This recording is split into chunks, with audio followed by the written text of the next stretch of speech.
Родину словно святыню берег. Сердце героя оставили силы. Сделал ты больше, чем кто-нибудь смог. Ради родной Ингушетии славной, ради того, чтобы выжил народ.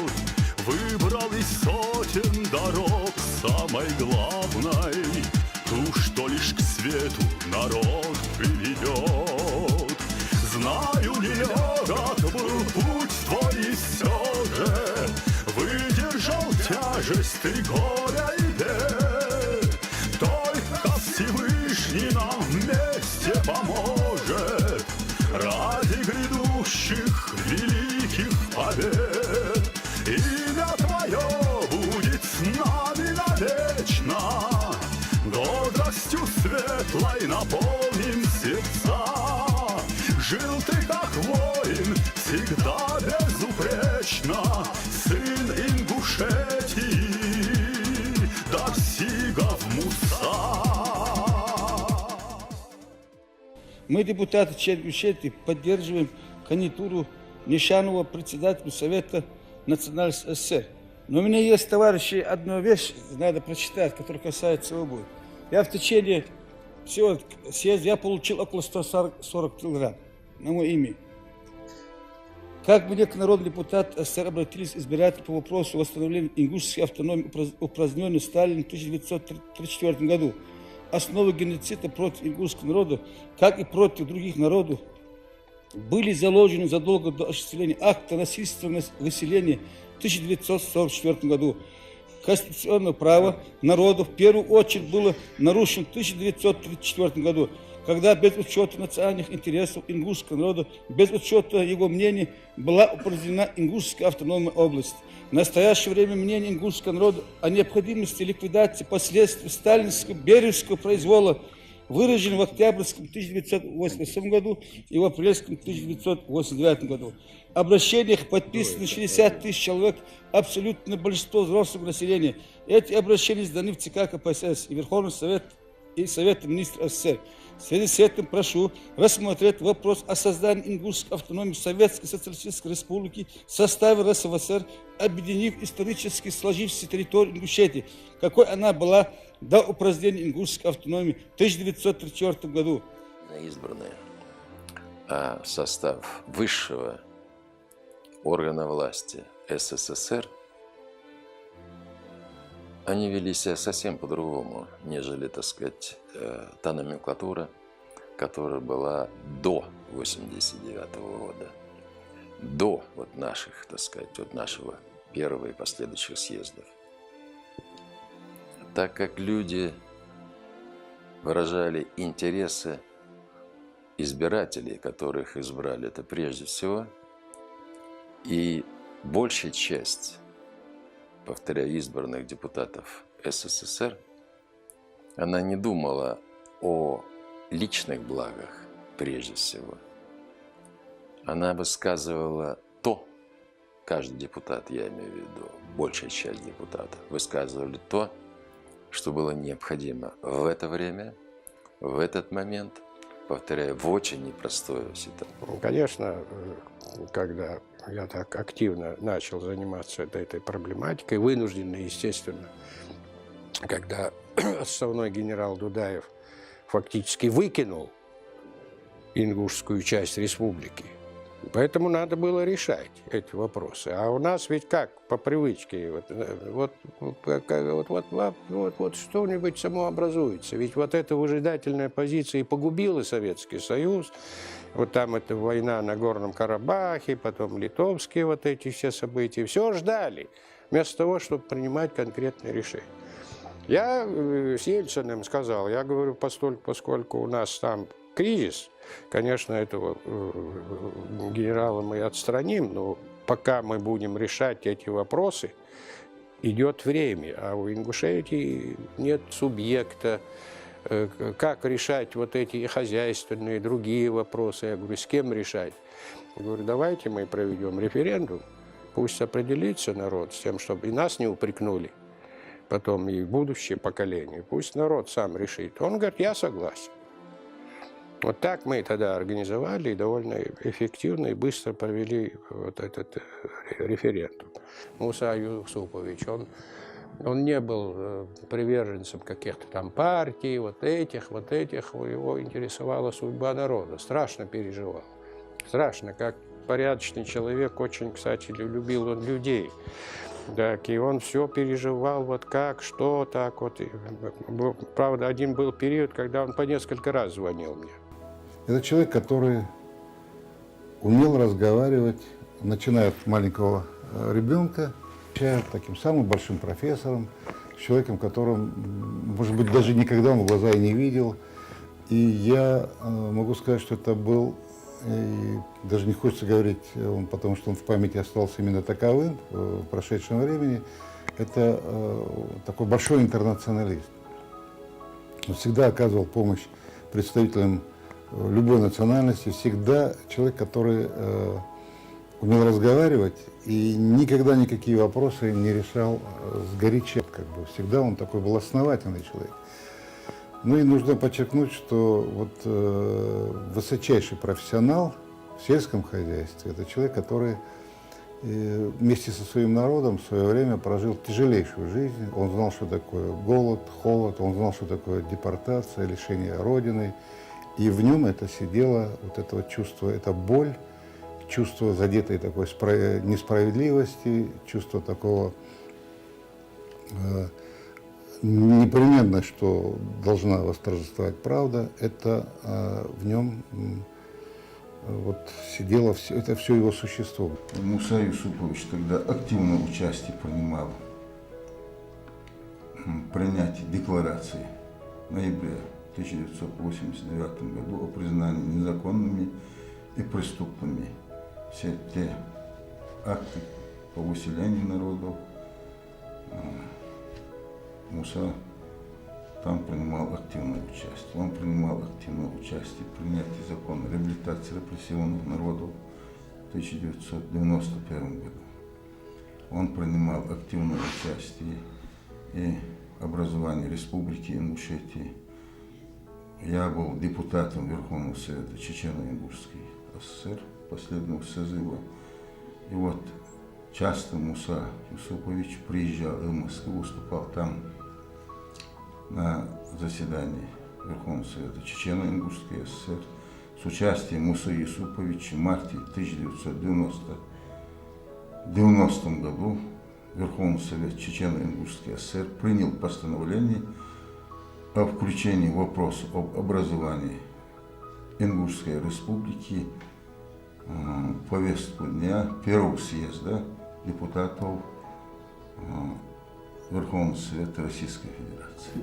Довелось мне также побывать в то время в Чечено-Ингушской еще автономной Советской Республике, общаться с руководством. Это уже было чуть позже, когда в 90-м году Борис Николаевич Ельцин возглавил российский парламент, а я был в его команде советником по политическим вопросам.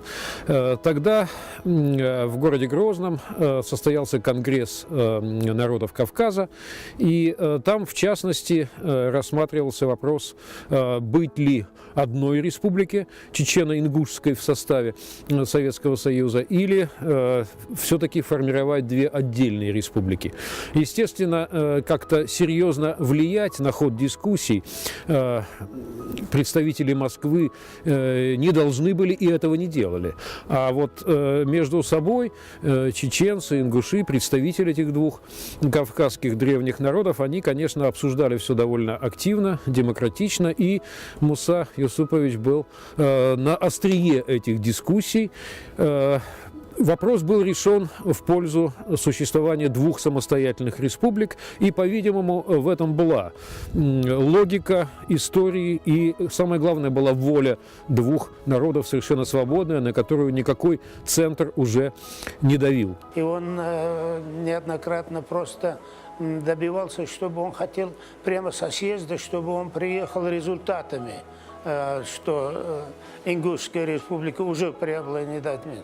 Но для этого нужно было время, надо было принять декларацию, постановление.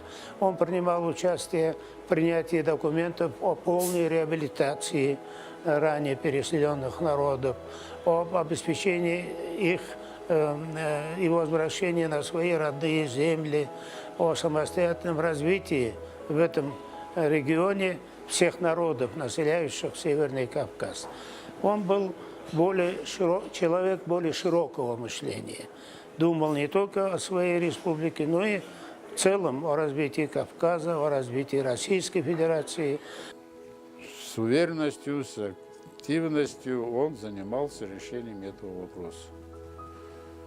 Советовался, обсуждали мы этот вопрос. Он узнавал наше мнение, советовался с другими депутатами и так далее, и так далее. Короче говоря, все, что в человеческих силах и возможностях, он это сделал.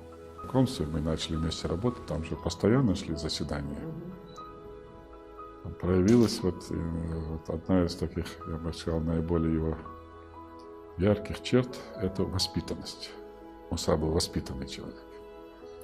Он никогда, сказать, я не слышал, чтобы он, хотя он был такой немножко даже вспыльчивый, но воспитанный был. Никогда не слышал, чтобы он кого-нибудь перебил. Или там быстро полез там какое-то свое мнение высказывать. Ну, твердый, вот, ну, очень такой, так сказать, в войнах настоящий. Народного депутата СССР Мусы Юсуповича Дарсигова. Дорогие друзья, 1 июля 2018 года исполнилось бы 80 лет со дня рождения верного сына ингушского народа Мусы Юсуповича Дарсигова. Он не дожил, к сожалению, до этой юбилейной даты. Но для его родных и близких, для его друзей, это повод помянуть самыми добрыми словами этого замечательного человека. Народный депутат СССР Муса Юсупович Дарсигов вошел в историю Советского Союза и России как один из инициаторов принятия высшей законодательной властью страны двух важнейших политических законов о реабилитации репрессированных народов и об образовании Ингушской республики в составе Российской Федерации. Таким образом, благодаря его непосредственным усилиям, настойчивости, его патриотизму, была воплощена в жизнь давняя мечта ингушей о восстановлении их собственной государственности. Я не раз встречался и разговаривал с Мусой Юсуповичем. Вспоминаю, как он передал мне лично обращение 60 тысяч ингушских избирателей с просьбой восстановить в составе РСФСР автономную Ингушскую республику. Я видел, как он вкладывал в решение этого важнейшего вопроса свою неутомимую энергию и твердый характер молодого общественно-политического деятеля. Выходец из простой крестьянской семьи, бывший детдомовец. Муса Дарсигов на протяжении своей жизни отдал много сил развитию сельского хозяйства страны. За время своей работы он стал способным механизатором, бригадиром тракторной бригады, умелым животноводом и председателем совхоза. Его трудовые успехи были отмечены высокими правительственными наградами, включая 2 ордена Красного Знамени, орден Знак Почета, орден Трудовой Славы и другие. Благодаря таким труженикам, как Муса Дарсигов, Чечено-Ингушская АССР стала одной из быстро развивающихся республик советской страны. Последующие мои встречи с Мусой были уже, как правило, при моих приездах в Москву. Он останавливался в гостинице «Москва». Вот.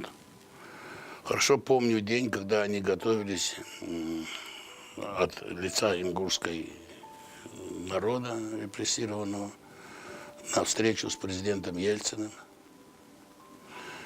Сегодня многие,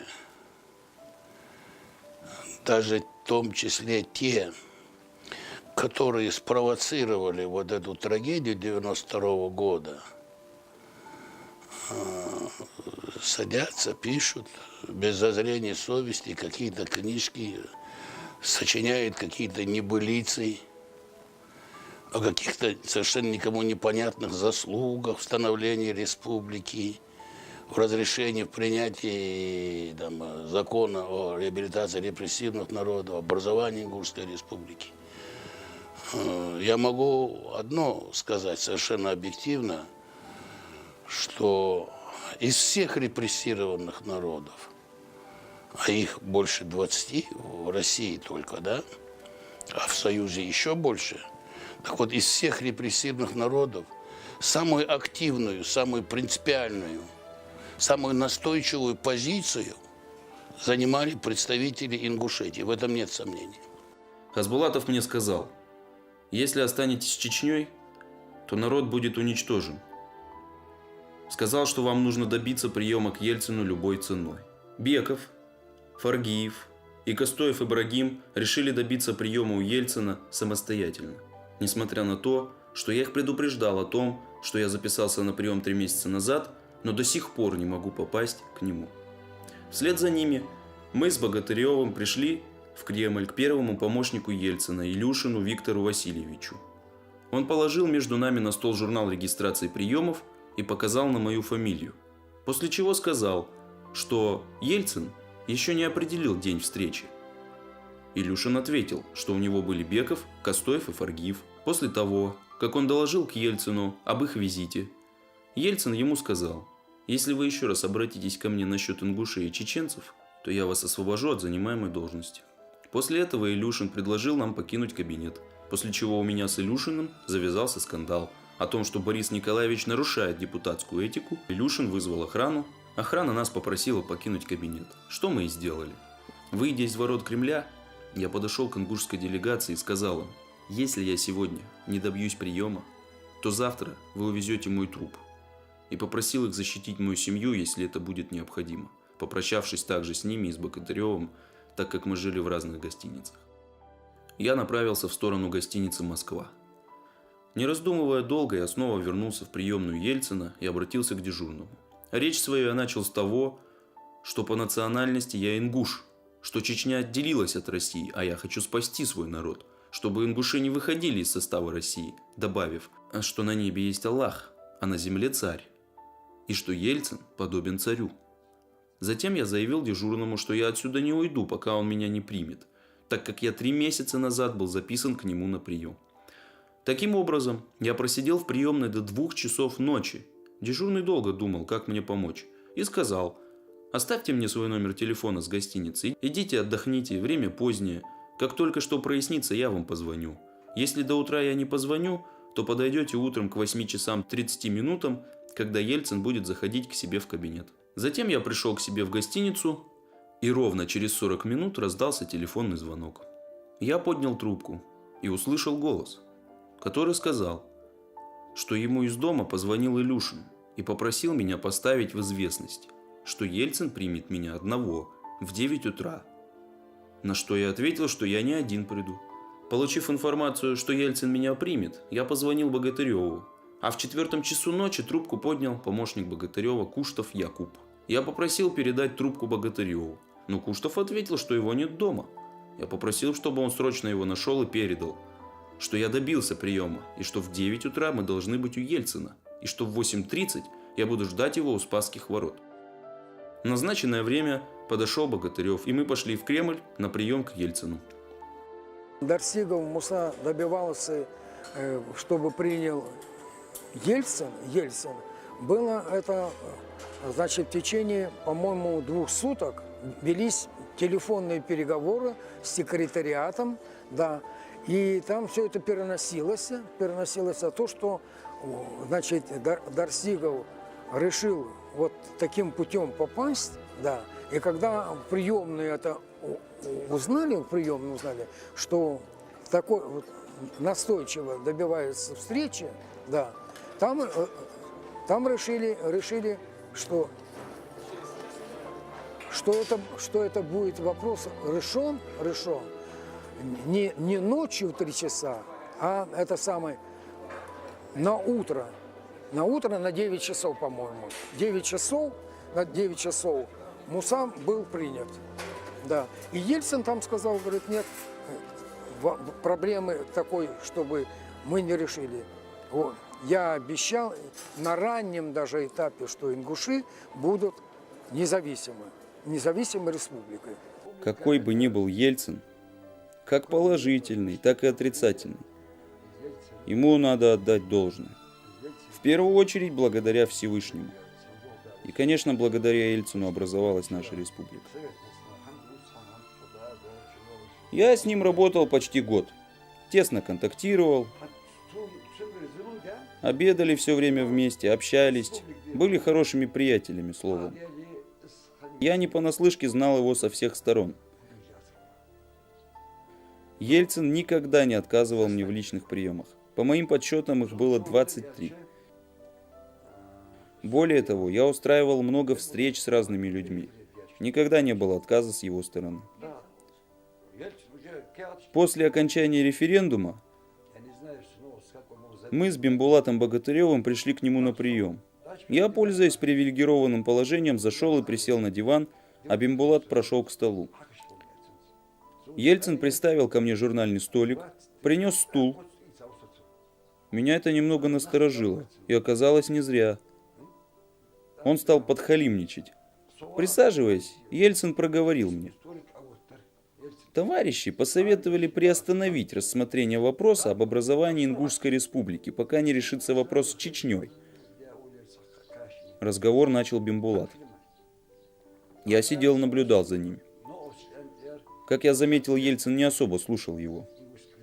Я на ингушском языке крикнул Бимбулату: «Ты закончил, хватит тебе». После чего я вскочил со словами: «Борис Николаевич, вы видите свой кабинет. Отсюда я живым не выйду, пока этот вопрос не останется положительно решенным. Не хватало мне, чтобы в глазах моего народа я выглядел предателем. Я лучше умру здесь». После этого Борис Николаевич глубоко вздохнул, отнес столик и стул на прежнее место, прошел к своему рабочему столу, набрал номер телефона Руслана Хасбулатова и дал указание немедленно изучить документы вместе с Шахраем о создании Ингушской республики и в срочном порядке создать Ингушскую республику, закрепив свой приказ словом «срочно». Две проблемы, я считаю, в которые он внес такой ключевой, выдающийся вклад. Это прежде всего проведение закона, постановления Верховного Совета СССР, имеющего силу закона. Это о реабилитации репрессированных народов. Вот, это было, я считаю, одним из важнейших законов, принятых Верховным Советом, и оно потребовало очень больших усилий.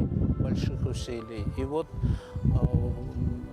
проведение этого законопроекта через Верховный Совет, конечно, большую роль сыграл Муса Юсупович, потому что он был, можно сказать, тверд как кремень, целеустремлен, и он, как один из лидеров ингушского депутатского корпуса, он боролся большим упорством, большим воодушевлением, и в конце концов это постановление было принято. Историческое событие, потому что нельзя допустить, чтобы десятками лет эта вопиющая несправедливость и эта трагедия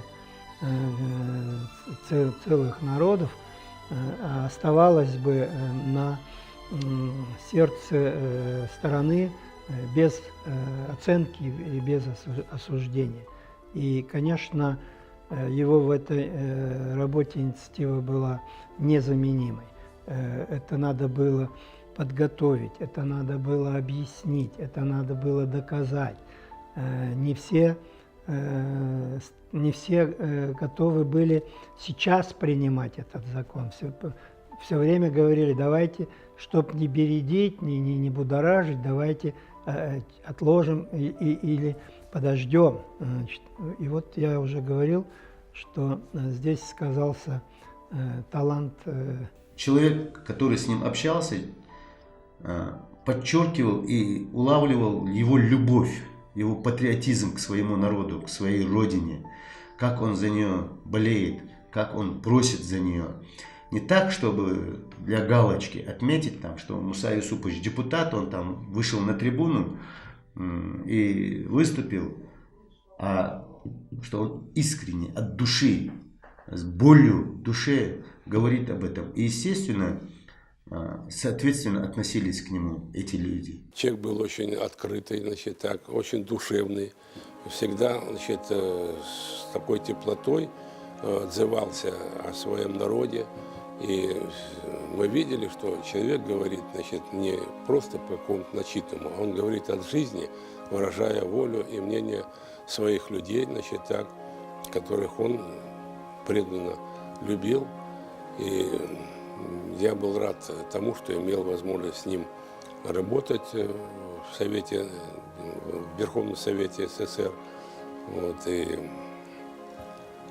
рад, что вот сегодня мы можем добрым именем, исключительно теплыми словами вспоминать его хорошие дела. Ни один другой народ так яростно, так настойчиво не добивался реабилитации, принятия закона о реабилитации всех народов, и значит, как это делали представители Ингушетии. Причем не только депутаты, просто обычные образованные люди, студенчество, молодежь, аспиранты, ученые, интеллигенция наша, да, каждый в меру своих сил. Но среди всей этой вот группы людей Дарсигову принадлежит особое место. Он был в Верховном Совете СССР. Он человек по своему характеру, отбросив в сторону все такие дипломатические, этикетные вопросы, шел только к тому, к любому, самому высокопоставленному человеку, где обозначал четко все вопросы, которые он, конечно, он не мог писать такие бумаги в силу своего образования, да, но то, что он ставил эти проблемы, то, что он делал все, что мог делать для решения вот этих проблем, связанных с войнарским и другими народами, я очевидец этих вещей. И кто бы что ни пытался сегодня там присвоить, его заслуга перед репрессированными народами, и в первую очередь перед войнарским народом, она занимает особое место, и этого никто не должен и не может быть забыто.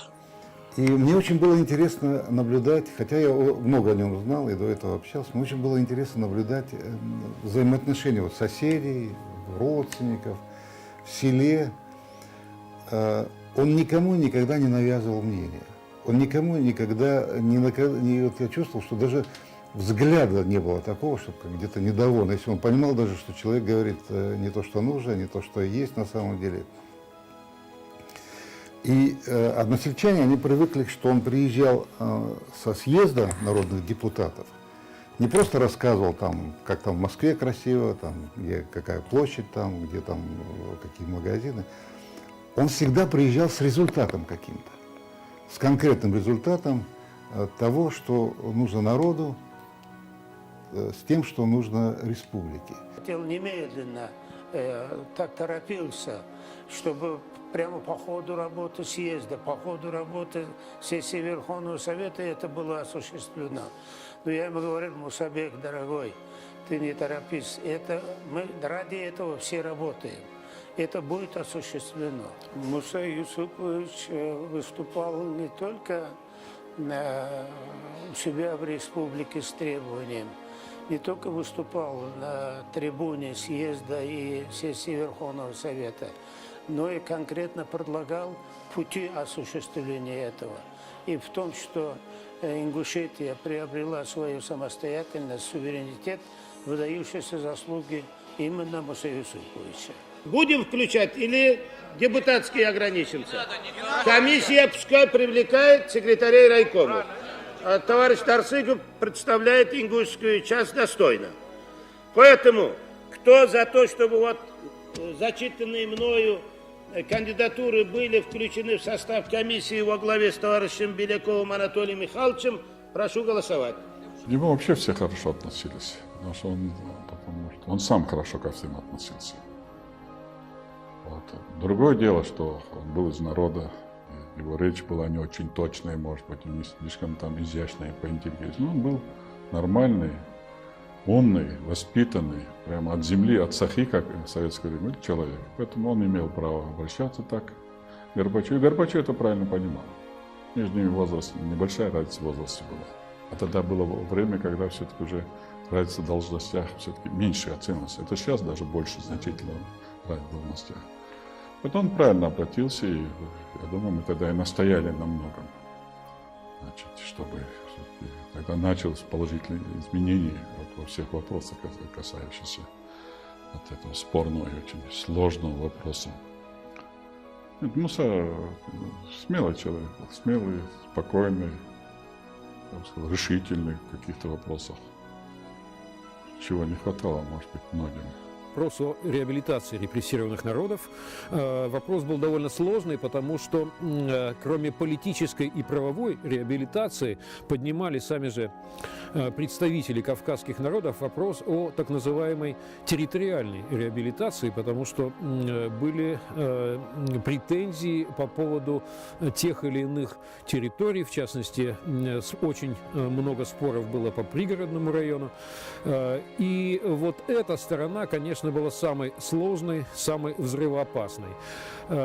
Пошли, в общем-то, следующим путем. Сначала была декларация еще при существовании Советского Союза, принята, имевшая силу закона, где вот это само явление репрессий против народов, вот эта внесудебная фактически расправа над целыми народами, она была осуждена, впервые осуждена. Ну, дальше мы тогда не двинулись, а вот уже в условиях существования России в 1991 году, когда Ельцин Борис Николаевич стал президентом России, избранным президентом, одним из первых законов был принят уже полноценный закон о реабилитации репрессированных народов. Я считаю его полноценным. Довелось мне принимать участие в его подготовке, и здесь мы вновь общались и сотрудничали с Мусой Юсуповичем по содержанию этого закона. Он показал себя последовательным, настойчивым, корректным и очень убедительным соратником, собеседником. В итоге, я думаю, что и его вклад в этот текст был довольно значительным, уже как представителя Ингушской республики, представителя ингушского народа. Ну вот, собственно, то, что сейчас мне вспоминается, и вспоминаю я об этом, конечно, с теплотой, с благодарностью. Это было хорошее время. И это время выдвигало, на мой взгляд, достойных. Решение о создании Ингушской ССР явится актом полной и фактической реабилитации ингушского народа, полной ликвидации всех вредных последствий сталинского произвола, восстановления ленинских норм национальной политики. Депутат Дарсигов. У меня еще один вопрос будет к этому Лишанову. Когда Ленин живой был, книги в Кремле было занесено, краще ингуши было занесено. После этого, когда Ленин умер, это имя было снято. Я прошу, чтобы имя вот это, чтобы лично к ингушскому народу было занесено, которое Владимир Ильич Ленин, именно у нас есть музей, есть телеграмм, который он давал. В связи с тем, что, потому что, когда Деникин шел на Северный Кавказ, единственное место нашли ингуши, не дали ни одного человека уничтожить большевика. И сейчас, если приедете, посмотрите, где этот Деникин прошел, он оставил след на земле. Там тысячи похоронено у нас людей. Но я не буду больше говорить, какую мы тягость пришли. И мне избиратели, 20 тысяч человек сказали, если у вас будет какая-нибудь возможность вручить это письмо лично. Спасибо за внимание. Я думаю, что мы выслушали вопрос, который волнует. У меня остались самые лучшие впечатления о Михаиле Сергеевиче Горбачеве. Он очень порядочный и честный человек. Он никогда не пытался сделать плохое нашему народу. Именно благодаря ему были отменены все преступные законодательные акты, которые принимали Сталин и Берия.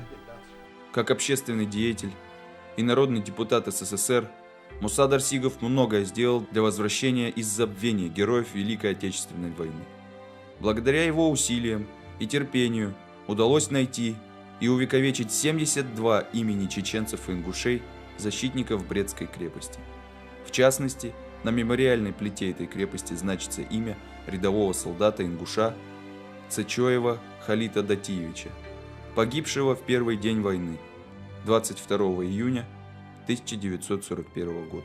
Где бы ни работал Муса Дарсигов, какой бы деятельностью ни занимался, он всюду полностью отдавал себя людям. Не случайно он пользовался большим уважением среди односельчан, товарищей по работе и общественной деятельности. Все они видели в нем бескорыстного, скромного и высоконравственного человека. Я уверен, память о нем навсегда останется в их сердцах. Дорогие родственники, друзья и близкие Мусы Юсуповича, в день его 80-летия примите от меня еще раз самые искренние слова привета. Его имя и дела всегда будут прекрасным жизненным примером для его родных, детей и внуков, для молодого поколения Ингушетии и всей нашей страны. Ваш Михаил Сергеевич Горбачев. И его уважали даже руководители нашего государства. Он был очень таким человеком, способным с ними взаимодействовать и решать какие-то задачи, а не просто им там показывать свое уважение, там, демонстрировать и как-то, так сказать, быть перед ними каким-то очень им удобным человеком. Нет, он ставил задачи, он их решал. Встреча была. И когда оттуда они вышли, Иса удивлялся, как так с первым президентом Советского Союза, с генеральным секретарем партии, коммунистической партии, Муса Юсупович свободно излагал свои проблемы, проблемы народа, задачи, как их выполнить, и как он настойчиво требовал от него решения этого вопроса. Никаких у вас нету оправданий, никаких у вас нету оговорок, чтобы не решить этот вопрос. Вот,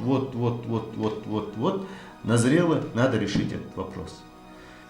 Он сделал очень многое, и, по сути дела, решающее было это его деятельность, это когда речь шла о законе о реабилитации репрессированных народов. Следует подчеркнуть, что этот закон касался не только ингушского народа, это касался закон 13 народов репрессированных, и все эти народы, они по сегодняшний день хранят память об этом выдающемся человеке.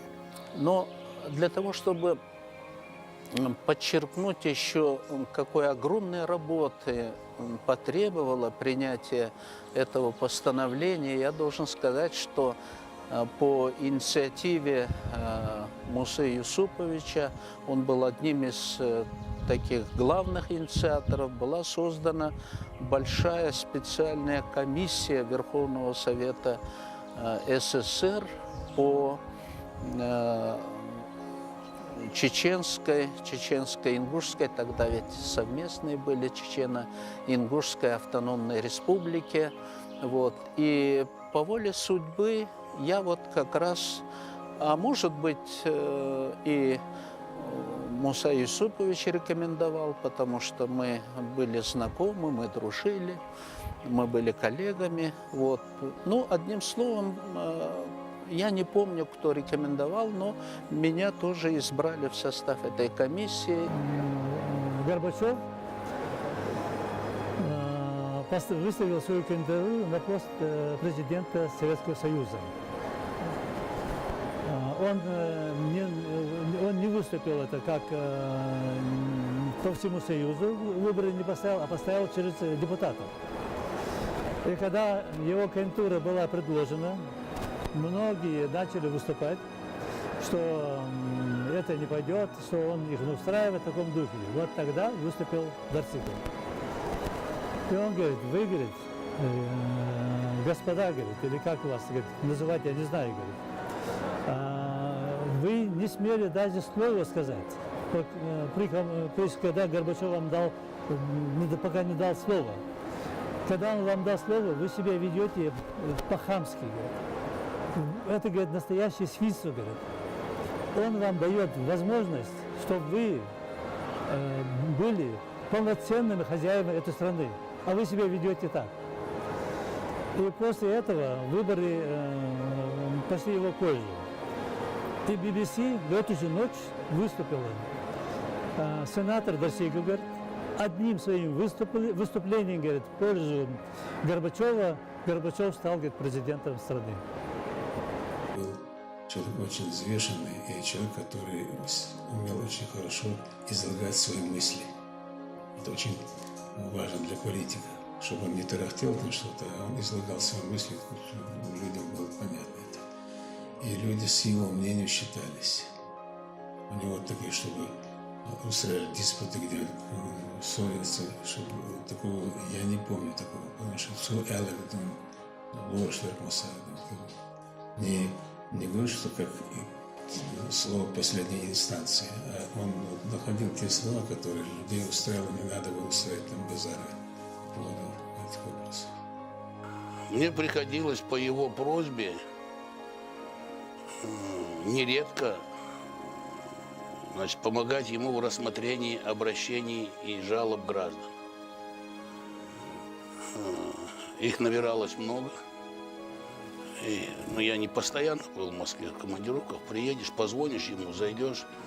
Он говорит, вот давай, вот пока вот эта кипа не закончится, ты мне должен помогать. Каждую жалобу, каждое обращение.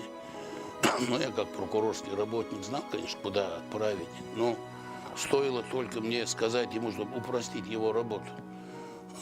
Давайте мы отправим туда в органы власти, там, допустим, Чечено-Ингушской республики. Он говорит, нет, туда посылать не будем, потому что они подойдут к этому вопросу поверхностно. Давай будем писать генеральному прокурору, или МВД, или министру обороны, в зависимости от содержания. А жалобы же ведь, вы же знаете, что того периода, то там газ не провели, то земельного участка нет, то сына в армии там обижает. Много было. Он был человек, не устающийся делать добро. И в этом великое ему спасибо от всех нас, ныне живущих. Вот я могу сказать только одно. Он свою жизнь прожил, на мой взгляд, честно, принципиально. И наши потомки и будущие поколения должны о нем помнить как одного из замечательных представителей нашего народа, который впервые оказался в таком высоком парламенте, как Верховный Совет СССР. Муса был человек, который не менялся, его не меняла слава, его не меняла власть. Любой человек, который едет в Москву, всегда считал своим долгом обратиться к Мусе по любому вопросу, вплоть до устройства гостиницы. Он никому не отказывал, у него не было слова «нет». У меня нет времени, или я не хочу, или у него не было этого. Он всегда помогал всем. Вот этим он и отличался от всех других депутатов. Вот поэтому и он так относился к этим обязанностям депутатским. Он воспринимал это как личное что-то такое. Вот он вникал в каждый вопрос. Он-то не имел такого образования, как другие, да? Но он настолько переживал, настолько он был самоотверженный, что для него не существовало там генеральный секретарь или президент СССР, там, для него они были все одинаковы. Он мог взять, как Горбачева взял за руку и сказал: Михаил Сергеевич, вы должны выслушать нас. Это в коридоре. А кто другой бы это сделал бы, кроме Мусы? Мы считаем, что мы сумели достойно и корректно предложить ответ на обращение ингушского народа в виде предложения образовать свою республику, образовать свою столицу. И мы сейчас видим, что это было правильное решение, потому что прошло уже много лет с тех пор, так республика существует, республика развивается, в республике есть все свои органы, какие существуют и в других республиках. И я рад, что имел отношение к этому. Но всегда все говорят, Муса Дарси, это знает кто-то, это знает от мала до велика. И Буквально мое первое такое мероприятие было, я хочу вернуться к предыдущему нашему разговору. Мое такое первое мероприятие на стадионе мы вручали награды. Мне посчастливилось. Я очень много и к званию Героя Российской Федерации людей представлял, и сам вручал очень много наград и всевозможных. Но вот та награда, которую, как только в первые дни я пришел, это орден за заслуги перед депутата Верховного Совета СССР последнего созыва, общественного деятеля Дарсигова Мусу Юсуповича.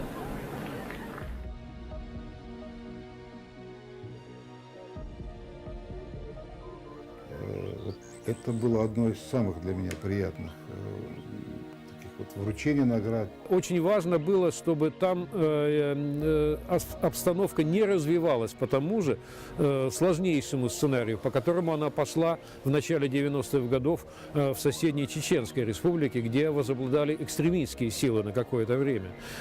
Вот тот факт, что в этот сложнейший момент, когда фактически назревала гражданская война на Кавказе, в этот момент Ингушская республика устояла, она не сбилась на вот такие самые экстремальные проявления национальной идеи. Этот факт останется значительным вкладом, в том числе и Мусы Юсуповича. Нашли в себе и силы, и мудрость, и убедительные аргументы тогдашние лидеры Ингушетии, чтобы удержать республику от ненужных, опасных, дестабилизирующих шагов. Муса Юсупович был у Ельцина, президента Ельцина, неоднократно. Естественно, излагал все то, что характеризовало ситуацию в Ингушетии, предлагал различные варианты политики России в отношении Ингушетии, и, в общем, и его информация, и его рекомендации относительно линии Москвы в отношении Ингушетии, все это воспринималось серьезно, с благодарностью, и я уверен, что Ельцин Борис Николаевич тоже рассматривал Мусу Барсегова как надежного соратника и, может быть, даже больше, чем соратника, может быть, даже и друга. Просто для меня он был в этом отношении последовательный. И как политик, и как мужчина, и как личность. Он не позволял себе отсиживаться в ситуации, когда нужно вступить, когда нужно убедить, когда нужно, может быть, призвать. И в этом его уникальность как личности, как политика, как государственного деятеля ингушского народа. Душой народа был всецело Муса Дарсигов, сын земли. За правду билось и горело сердце добра в его груди. Он знал и тяготы, и боль, но не сдавался никогда. На раны получал он соль, когда царила ложь и клевета. Ни власть высокая, ни чин, ничем его не устрашали. Ингуш такой он был один. Не спорьте, я не разрешаю. При жизни и уйдя от нас, он будет в мыслях незабвенно. За родину, за каждый час. Спасибо и за неприкосновенность. Он создавал собой, рискуя, нам будущее лишь в красоте, преграды правдой вмиг минуя. Он был всегда на высоте. Не забывайте патриотов, и пусть в истории они будут примером для потомков. Святые сыновья земли.